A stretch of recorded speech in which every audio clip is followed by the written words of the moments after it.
Sa Grab ko lang pala mahanap yung the best sa Dubai Chewy Cookie para sa akin and i-share ko din to sa inyo. Taga Fairview or Novaliches kayo din, search nyo lang Hibi Cafe sa Grab. Or kung hindi naman, kung malayo sa inyo din, nag-accept naman sila ng orders through Facebook page nila, Hibi Cafe din. So before ako nakapag-decide na ito talaga yung recommend ko, is nakalimang shops talaga ako. So natry ko na din yung mga viral ones na order sa TikTok and Facebook page. And masasabi ko talaga na sobrang underrated nila. Nung una, medyo in denial pa ako kasi nga sa Grab ko lang siya na-order.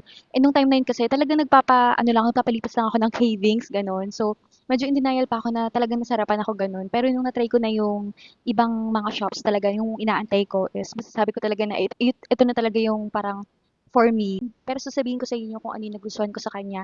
So, yung lasa niya is, alam mo yung 'pag may kinain ka, then alam mo na yun yung hahanap-hanapin mo, gano'n. So, nung natikman namin siya nung partner ko is yun yung Dubai Chewy Cookie na parang makakailan ka talaga gano'n. Kasi naka-try na kami na masarap yung Dubai Chewy Cookie nila pero hindi siya something na parang hahanap-hanapin ko gano'n. Parang nakaka-satisfy siya, oo, pero hindi siya something na yun nga parang iki-crave mo gano'n. Gano'n kasi yung ano niya, flavor niya. Sobrang balance lang ng pagkatamis and yung parang saltiness niya gano'n. Talagang nanamnamin mo talaga yung sarap niya, gano'n.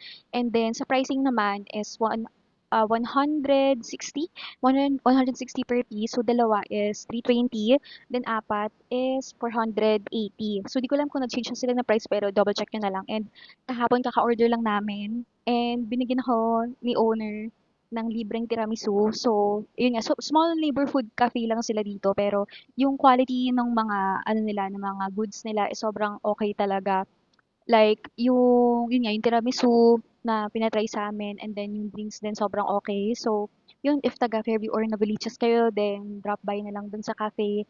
And mention niyo naman na nakita niyo yung video ko, 'di ba, para matuwa naman sila and sobrang deserve nila ng more orders kaya ayun, order na kayo guys.